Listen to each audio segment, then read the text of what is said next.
director of Rumble FC, has the main event for Rumble FC 3 already signed and inked. And one of the contestants just walked through the door, and I don't know who that is. Stay tuned. Well, here we go. Here's the other twin brother, Daniel Anglemyer, coming with a nice wrestling and jiu-jitsu background with a record of 9-3. His last victory came against Eli Cantu out of South Bend, Indiana. Look, man, no disrespect to Donnie Anglemyer, but I think Daniel Anglemyer is much more well-established. I think he's on like a 7-8 fight win streak. This guy has beat some legit guys. Corey Horde, Eli Cantu, off the top of my head, that's all I can think of, but he has beat some very legit guys in his little win streak. And he actually is scheduled to compete against our champion, Justin Overton, at a different promotion, Michigan Battle League, who I rent this cage from. So they're scheduled to fight April 4th.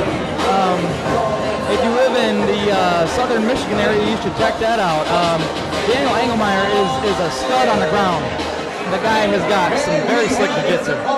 And his opponent is a guy that we've seen before, a pretty well-rounded fighter in himself, but he's had a year off with a record of 11-9, Brandon Bates. You know, the interesting thing about Brandon Bates is not only is he, I think it's like 6'4", 6'5", very tall guy. Brandon Bates, out of everybody that I saw weigh in yesterday, Brandon Bates looked like he was in by far the best shape. The dude is shredded. He's always been, a skinny guy, but in the weigh-ins he was very lean, very shredded, and he has been talking to me. He messages me all the time, and Brandon Bates lets me know, hey, I'm knocking this kid out. I'm stopping the win streak, and I want a title shot afterwards. He's here to make a statement. He's being led in by the Pitbull team once again. A big herd of people leading him up to the cage. Terry, I will have to say that your website, or the way that you keep fighters and fans abreast on what's going on with Rumble FCs, is second to none. I gotta congratulate you on that. Commend you for that. Thank you, sir. They deserve to have themselves promoted. Like my goal is to sell the Rumble FC brand. My goal is to sell these guys. They will sell the Rumble FC brand.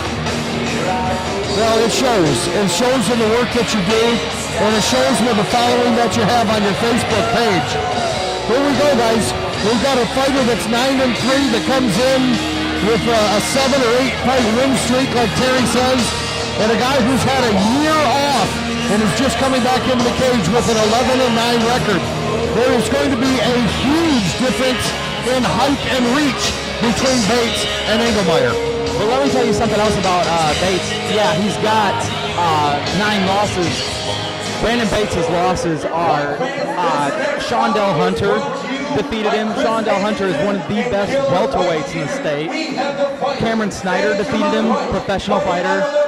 Brandon Bates, everyone that Brandon Bates has fought and been defeated by is very good.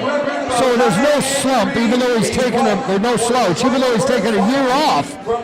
He's a dangerous fighter in his own right. Yeah, very much. His style, he's going to come out and he's going to throw some jumping strikes, some spin strikes.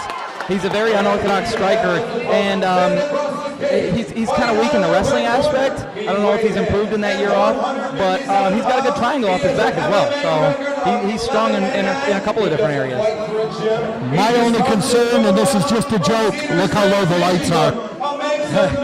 Yeah. If this was a Darren Latrell fight, we might have to seriously contemplate raising those lights. Yeah, really. Bates is a physical specimen at 6'4", and 150 pounds, 160? He weighed in at 157.5, and he was shredded. He still is shredded. 4 or 5%. We'll see if he just goes after him, if he looks to use his reach. He has killed guys by using his reach. But he's also killed some guys using his unorthodox strikes too, and he gets taken down early. Let's see what he's got off his back. Anglemyer immediately takes a kick and grabs the leg and takes Bates to the ground. and stays on top. And Bates trying to move out of the guard of Anglemyer as we speak. Brandon Bates is a good striker. He's definitely looking to get this fight back to the feet. Daniel Anglemyer is a really good grappler, and he's definitely looking to keep his fight down. So Bates has got to get up, or he's got to catch him somehow.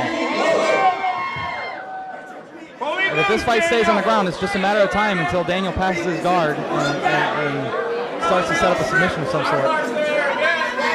Well, he's got a nice choke around the neck already, looking to add something to it. And he is. He's trying to move up in the guard as we speak. Yeah, Bates is just trying to hold his posture down. Anglemyer, trying to keep a good position. Not a whole lot of action. It looks like Bates is probably looking to try to get this stood up. But he is. It does look like going for an armbar, maybe not. Anglemyer trying to get out of the legs of Bates. His legs are so long. It looks like he is going for an armbar. He's got a good angle if he wants to go for it. Oh, he took his back. Wow. Brandon Bates takes it back, and he's got him flattened out. Brandon Bates. Wow. Impressive. If Brandon Bates has a good base, he'll be able to keep this position, and he'll be nasty with the elbows. Wow, this is impressive. This is not what I expected from this fight. Brandon Bates, a full reversal on Daniel Anglemyer. Anglemyer trying to good job to shrimp back to half guard. Posture himself so he doesn't catch some of those long elbows. I wonder what that's done to Anglemyer's morale to get swept like that. He didn't sweep him. He took it. It was the length of his legs is just, he's able to just get crazy positions, and he just took his back. Very, very surprising. I've seen Anglemyer has submitted a lot of guys with arm bars, though. If Bates isn't careful. Yeah, here comes one. He's got it locked in. Anglemyer does it. He taps out. Wow. Beautiful job by Daniel Anglemyer to pull off the victory. It looked like Bates was going to take over, and Bates just gets caught. Good fight. Very evenly matched. Well, it looked like it was going to be quite the fight. Yeah, definitely. When Brandon Bates did a full reversal and took the top from Anglemyer and was trying to work something in, and you called it that Daniel Anglemyer was working for an armbar and had a strong armbar background. Yeah, definitely. Bates has, had a smirk on this whole time. He knows he just got caught. It's unfortunate, but very fortunate for Daniel.